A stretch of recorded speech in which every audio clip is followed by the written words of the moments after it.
everyone, and welcome to the Difference Maker Revolution podcast. Today, you are so lucky because you get myself, I'm Jeanine, and you get Steve.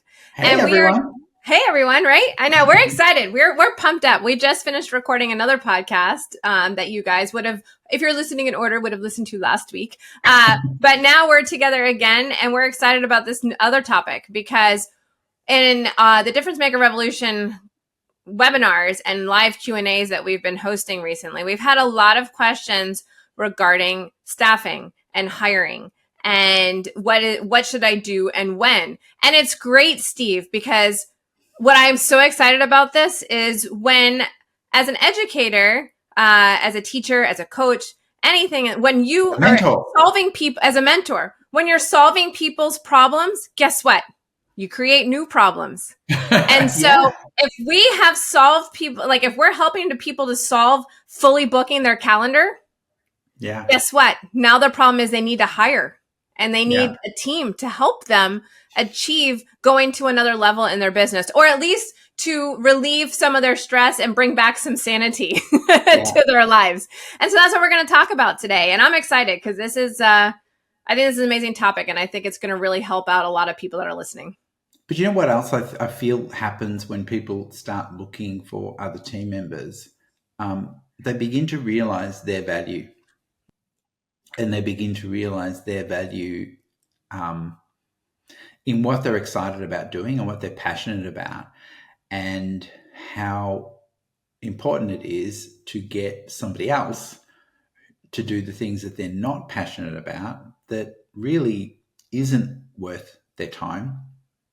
And hiring somebody that loves doing what they don't like doing, right, and aren't doing very well. So if that job is now looked after really well, then everything just starts to function. So it's exciting to know that people are beginning to realize how valuable they are. Right. And to realize how valuable they are, and to realize there's an answer for that roller coaster that so many solopreneurs find themselves on. Yeah, and that happens because we can't be doing everything at once. No business manages by itself. Right. It can to a certain level, but there is always the roller coaster effect because you can't be on the phone and shooting at the same time. Right. No. Yeah. Evolution hasn't brought us there yet. Photographing. Steve. I used the banned word, not that other word, but photographing. So a lot of the questions we tend to get is, who am I looking for? What are those qualities that I'm looking for? And a lot of the times when people call me and say, I think I found somebody, I love this person, they're just like me. I'm like, no, you don't want somebody just like you, because if they're like you, then they're going to have all of your attributes, but they're also going to have all of your failings. And when you are, and we all have them, we can't be good at everything. Right. So the whole purpose of hiring someone is that they bring in a different skill set. They bring in something that you want to let go of, and they potentially are going to be better at this thing than you are. So you want to be hiring somebody that can bring in a skill that is actually going to be not just replace you, but do it way better than you. Right? I'm taking over, Jeanine. I do this all the time. I know, sorry. I'm like just sitting here listening and nodding. I'm like, nobody can hear me nod on a podcast. So that's just, but yes, I often get into this where I'm like, I'm just listening to you chatting and I'm like, oh wait, I should be talking too. Sorry. Well, it's interesting, but I know we're going to be talking about studio coordinators today, but I got to say, like, I think a lot of times a photographer's first hire might be a retoucher, or at least to outsource their retouching. Yes. And I remember in the very beginning, I was so nervous about this. I'm like, how could anybody retouch like me? How would everybody understand my look? How will anybody ever get my style? You know, I mean, this zit on this person's face, how will they smooth it out the way I would have done it? And I mean, really quickly, Steve, I realized I didn't need to be doing this, and it was a waste of my time. It's not where I wanted to focus. I'm not a digital artist by any means. And the person I ended up hiring is not just a little bit better than me, is 1,000 times better than me, and has actually become such a critical part of our business because we do so much magical artwork that he is just unbelievable, to the point that my clients know him by name. And I have clients, Stephen, it's so funny. They're like, oh, Rob will just make that happen. Oh, Rob will just do this. Oh, can you have Rob do that for us? And oh, we just trust Rob. Whatever Rob wants to do, we'll just trust him, And it's a great thing to have, because now you're a team, you're working as a creative team, and your clients will fall in love. And it doesn't take anything away from me. It adds to me. It adds to the value. Yeah, because you've got now a specialist that is passionate about what he does. And so he wants to develop that area of the business that he's passionate about and that he's in charge of and he's in control of. I think this is where a lot of people go wrong, in that they hire somebody, but they never let go of that task or that area, and don't give people permission to fail, right, or permission to own it and really bring their best they can to it, because they put a ceiling on, well, this is how I do it, and this is the way I want to do it done. Now, there needs to be a certain standard, but there also needs to be scope for growth and a scope for that person to own it and bring in even more, because that's the whole purpose of hiring somebody, is to bring even more talent in than you potentially possess. And if they're working full time in that area, they should be bringing more to it, because as an owner, you can't be doing that. You've got to be on the phone. You've got to do the marketing. You've got to be selling. You've got to be photographing. You've got to do all the other stuff too. Sending out birthday cards and all that stuff. Or hiring someone to do that. Yeah. Which is what we're going to talk about. So, Steve, let's talk about this. So let's say I've gotten to a point in my studio where I realize if I want to consistently have potential client leads coming through the door, because I'm consistently advertising, I'm consistently marketing, I'm consistently doing referrals, I have my alliances going, I'm doing like all these things that we are doing properly in our business. Now it's at the point where either, like you said, I'm photographing or I'm making phone calls. And if I'm doing one, I'm not doing the other. And I'll have weeks where I have a lot of sessions, and then weeks where I have none, and then weeks where I have a lot, and then weeks I have none, because when I'm photographing, I can't be doing the other things necessary to run the business. So I think a lot of people start thinking about an assistant or someone who can do managing those types of areas, phone calls, calendars, things like that. So let's talk today. I think it would be really helpful if we can talk about.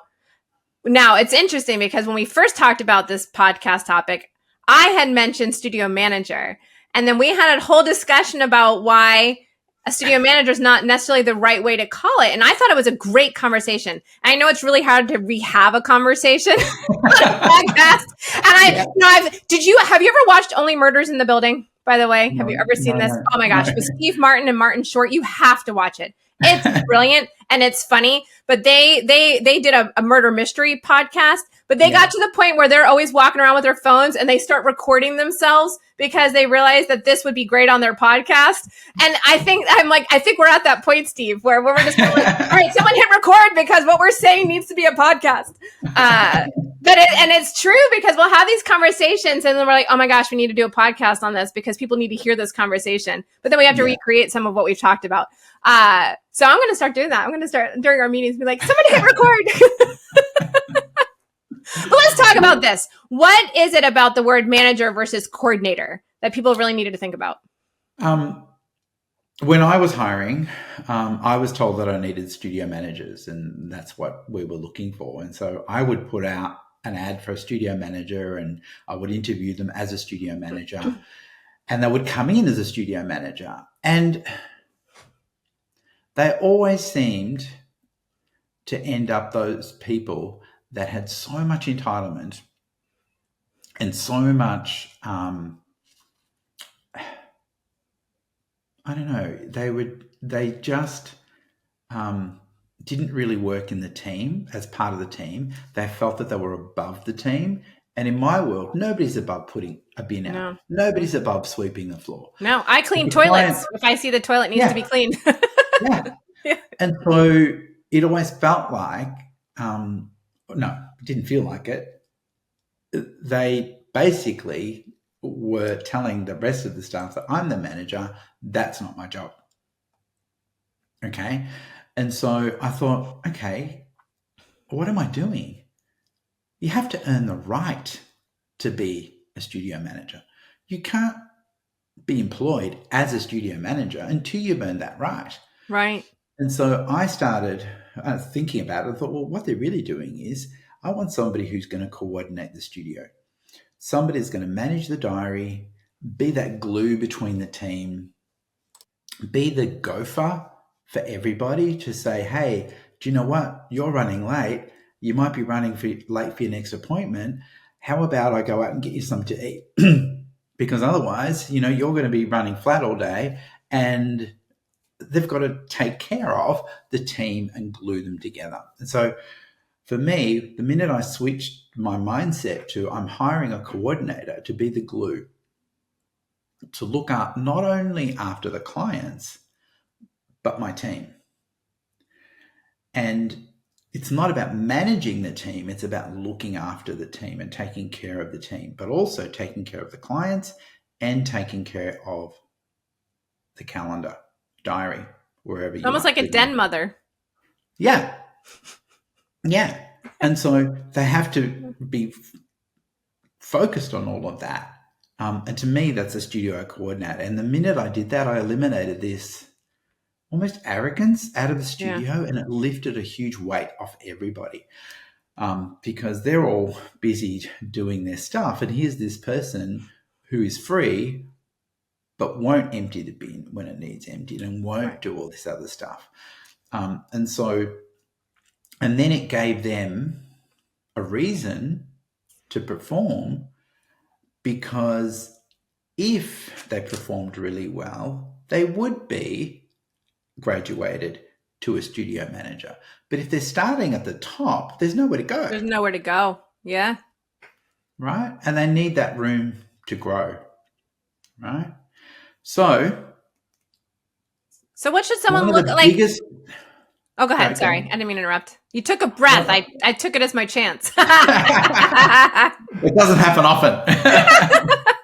Well, I was going to say, one of the biggest objections is, how am I going to afford this? Like, I don't think I can afford a studio manager. And that's one of the biggest things that I seem to get when I suggest you need to hire someone. I think particularly in this role, I feel weird answering my own questions. Well, it's funny because that actually is what I was going to ask you. At what point do you realize you need to do this, and how do you afford to do it? So we're on the same wavevelength, Steve. It's just great. Okay. So, usually you're getting that cycle of up and down, right. And you're working, making money, but then all those profits are soaked up because you haven't been on the phone while you've been shooting and selling. Right. And then you've worked really hard, but then you're working really hard now to build the bookings up while you were absent, photographing and doing your retouching and doing all the other stuff that has to be done. So when I'm looking for a studio manager, for a coordinator, I'm looking, first of all, for personality, right? I need somebody that has a caring nature, but also really has a lot of passion for people, primarily, and wants to succeed in the role. I'm looking for somebody that already has built up a network. So usually a mum that has worked maybe in her own business or worked for other businesses, but has gone on maternity leave, but is starting to want to come back, or is now looking for work, but kind of feels like, I'm out of date with, modern technology, and it's, everything's changed since then. They're looking, or sometimes it's people that have had their soul sucked out of them because they don't enjoy what they're doing. They really love people, but want to do that, but they've built a network around them. Now, if they've built a network around them, and we've hired lots of these people, and in my head, this person is also going to be my salesperson, right? Because if they actually do their job properly, potentially they would be generating enough sales, not just for me, but for them as well. And ideally, that's what I would want, to replace me in sales. Right. Because then I'm freer to take care of the marketing, take care of all the other stuff that has to happen. And usually somebody that has that sales skill is great on the phone, because really they're selling on the phone if they're making bookings. And so you want somebody that I have so many people say, oh my God, I've got this fantastic person. She talked the leg off a chair. She wouldn't shut up. She'd be great on the phone. But we don't want talkers. We want listeners. Right. We want listeners. We want people who are going to listen. So getting back to finding that person who already has a network, those people that already have a network of groups of people around them. So, they may have worked in other industries. They may have been, what do you call them? When they have their own portfolio of clients, account managers somewhere, or they've worked in a business somewhere else, and they have like a following of clients that go to that business because of them, and they're in touch with them, and they all they have to do is let them know where they are, and those people follow them. That already shows me that they're the right person for my business, right? Because they've built a following. They've built a network around them. And so for me, there's no risk whatsoever in employing that person, because, and this is part of the stipulation, you have to be okay with accessing your networks. Mm-hmm. So what they're bringing in is another pool of clients with them, that when I'm training them to make the phone calls and how they should be done, I'm training them to sell. And I wouldn't do both. I would only first train them on the sales. On the phone. Train them on the phone, and they have to be masters of that for a minimum of 6 months, so usually a year, until they graduate to the sales. Because it'll take that long for them to get really, really good at it. Right. But while they're being trained, they're accessing their networks, and I'm filtering in some of my leads, filtering some of my clients in there as well. But those first initial calls, those first initial trials are done with their networks, and it proves to me that they're happy to access their networks. And for them, it's an easy call because they've always dealt with these people. And so they're learning to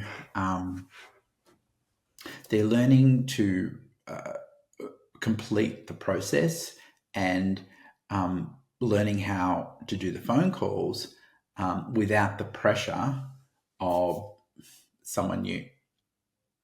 And they're a lot more confident in making those calls while they're being trained.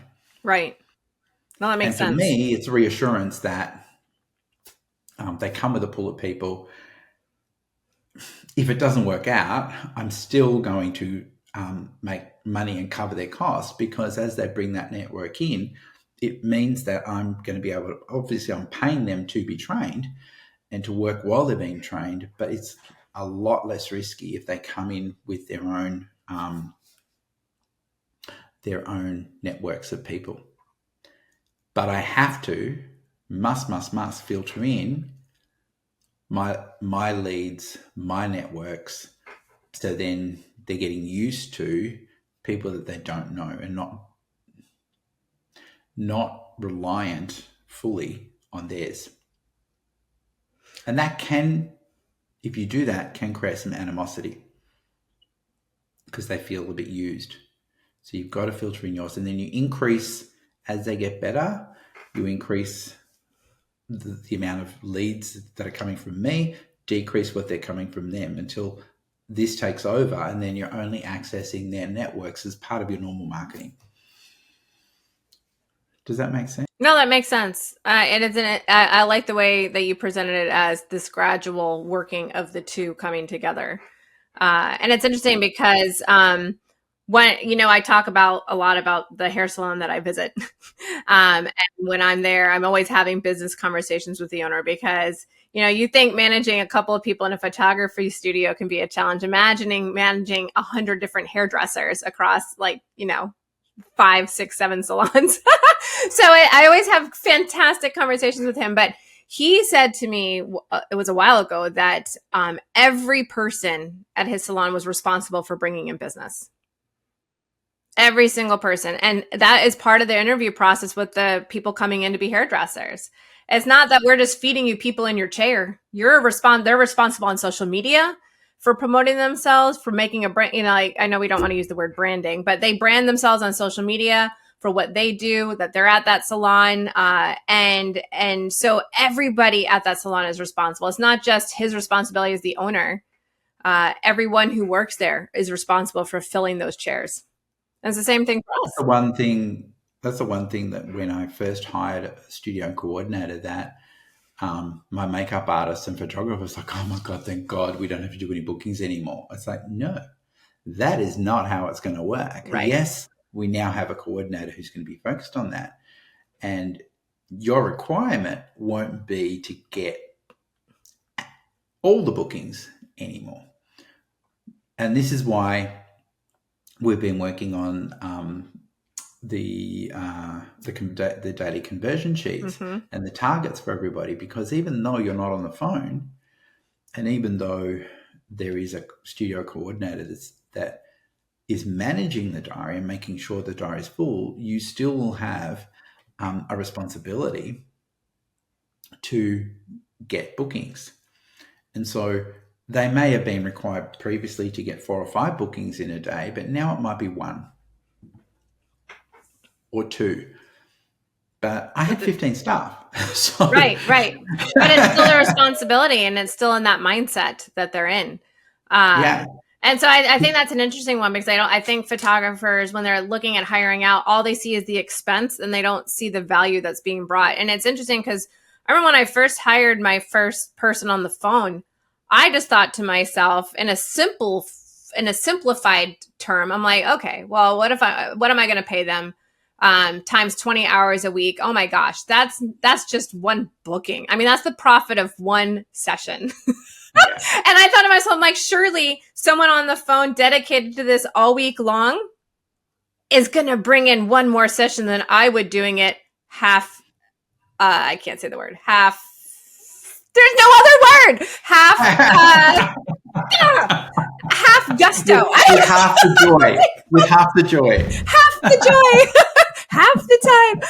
And so that was an easy decision for me.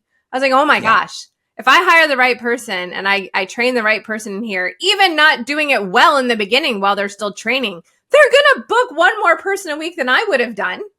Yeah.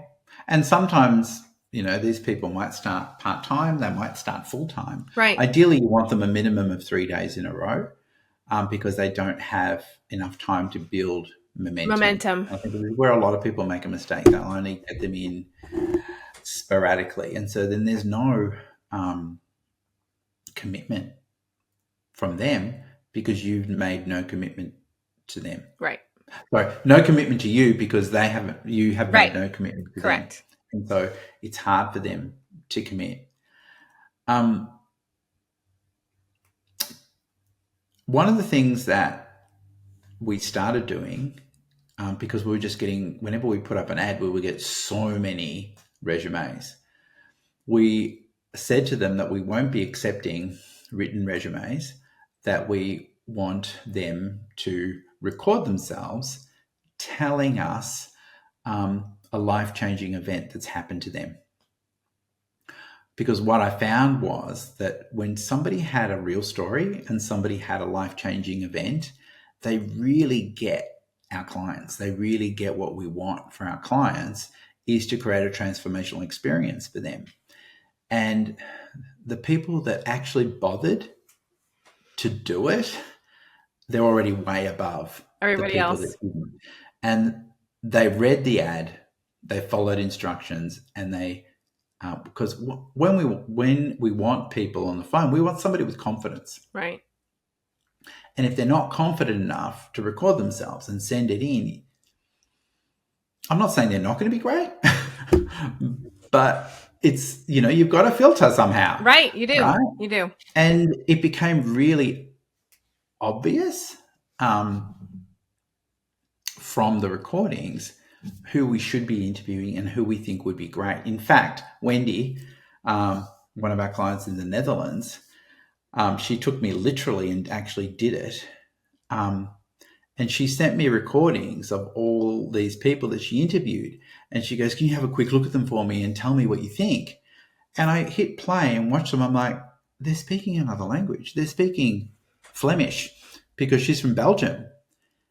And I'm like, I can't understand a word they're saying, but just from their body language, like, and I was watching their body language, listening to their tonality, and I just said, she's probably going to be a dove. I reckon this one here is going to have an attitude and be very demanding. If you get her in for a second interview, she's probably going to start demanding. And just from the body language, the tonality, the mannerisms, she's I sent you 6 and you were spot on with everyone. You didn't even understand a word they said. That's crazy. She's now got this dream team that she hired based on me watching interviews of people that I couldn't understand. Right. Well, it actually might have been a benefit that you couldn't understand what they were saying. Yeah. Yeah. Well, she's gone from a $1,200 average to like a $4,000 average or something, because now she has people in place that love all the different bits that she doesn't love. Right. Right. Absolutely. Yeah. And I know we're going to talk on another podcast about what you can have your different team members be doing. And so I don't want to go into that realm, especially as we're getting close to the 30. Steve, you and I talk a lot together. I'm like looking up, I'm like, oh my gosh, we're almost at the end of our time again. But mainly what I really want people to understand is that the fear, so many photographers have this fear of hiring. Well, it's not just photographers, it's everybody in business, because all they think about is the cost. Right. But in most cases, especially in our industry, they only have to bring in one extra client and their wage is paid usually a week or two, sometimes the whole month. The whole month? Yeah. No, absolutely. And in one sale, they have to get one person in per month to cover themselves. And you know what? Next week I'm leaving to go on vacation and the phones are still going to be answered. The leads are still, potential clients are still going to get their phone calls. Sales sessions are still going to happen. Photography is still going to, all these things are going to still happen while I'm going on vacation. And so, whereas before I never was able to do that, once you get to a point where you hire the right team members, you can spend time with your family again. It's fantastic. Yeah. And that's invaluable. That's priceless. It is priceless. It's priceless. Yeah, because you need that time. And you're giving somebody else an opportunity. Yes, you are. And it's interesting. I can speak from experience, and I know you probably had the same feeling. I've almost gotten to the point now where I enjoy mentoring I like watching them grow and I like watching them come into their own. And it's now a new challenge for me, as opposed to just the challenge of how to photograph people better, or coming up with a new pose or a new lighting or a new back. Now it's how do I improve my team and how do I help them improve themselves and everything they're doing. And it's, we've talked about that conductor versus the musician analogy before. And it really is like, now it changes your focus a little bit on how do you better build your team. Yeah. And you've got to be interested in not just coaching them at work, but get interested in their home life. In their home life. All of that, not to be prying, but all of that really has a massive effect on who they walk in as. Yes. At the start of the day. And a lot of people, and I found this in my business, a lot of people needed someone to talk to about what was happening outside of their life at work, because it was impacting them, their life. Right. And that then had a flow-on effect on how they showed up for work. Well, work should be their happy, safe space. It's their sanctuary. Yeah. And your job is to create a sanctuary where they can feel safe, valued, respected, and celebrated. And it should be a joy every day for them to walk in. And that's what you want. But I think too many people treat them like an expense. Right. And that they have to get their pound of flesh. Yes. Right? But if you treat them well, you know, it's all about really loving people, loving everybody, and it's a team. Nobody should be above anybody else, and you work together, and it's a family. So, Steve, as we wrap this up, so I don't get in trouble 2 weeks in a row, what would be the biggest takeaway you'd want someone to take from listening to this podcast as they're going into hiring? Know how much you're worth in those things that you are really good at and the things that you're passionate about, and give somebody else the opportunity to grow and be incredible in other areas of your business that they are naturally talented at. So then they can add not just to your life, but to your client's experience and to the overall value of what you're giving your clients. I love it. What about you? What did you get? Well, you know, I think the biggest takeaway I would like people to look back, and if they listen again, or as they're going through their mind, it's when they're listening again. When they're listening again, yes, and going through all of their notes on this fabulous podcast that we did, is that, you know, as opposed to thinking of what it's going to cost you, to think about what you're going to gain. And the whole new world that opens up to you when you start adding members to your team. And it's been an amazing change for us in the studio over the last 10 years as we've been doing this. And I can never go back. You know, it's funny, when I started the studio, I said I could never go back to being an employee somewhere else. And now I can never go back to being a solopreneur. I love my team too much. And so, you know, I want photographers and other business owners who might be listening to get past that fear, because it's costing you too much not to go into that next step in your business. And it's not just money, it's family. It's family. It's family time. It's relationships. Yeah. It's Steve, I can leave to go pick my kids up from summer camp at 4 instead of when I used to go like at 6, because I have someone here. Yeah. You know, I used to have to stay during all the open business hours. I don't have to do that anymore. I can go play with my kids. I can take them to the park. I can go for ice cream. You know, well done. Yes. Or go buy more swamp juice. Yes, or go get more swamp juice, which I'll be drinking more of now that we're off the podcast here in a second. So, if you would love to hear more from Steve and myself and the other gentlemen, Ronan, Jonathan, and Brad, who are not on this podcast with us today, but we'll be back next week, then join us at the Difference Maker Revolution. You can find us online. You can find us on Facebook. And all of that information will be in the show notes, so you can click on all the fancy little links. But every week we go live with a Q&A, and you can join us and you can talk to us face to face and ask questions that you have. The starter training is amazing. It's an amazing value, and there's no cost, because we're that passionate about helping you transform your mindset into becoming a difference maker in the world around you. So please click on the little show notes and figure out how you can join us every week. And we look forward to seeing you online. Thanks, everybody. Thanks, Jeanine. That was great. Thank you, Steve. This was a fun conversation. So bye, guys. Bye for now. Bye, everyone. Thanks. Thank you.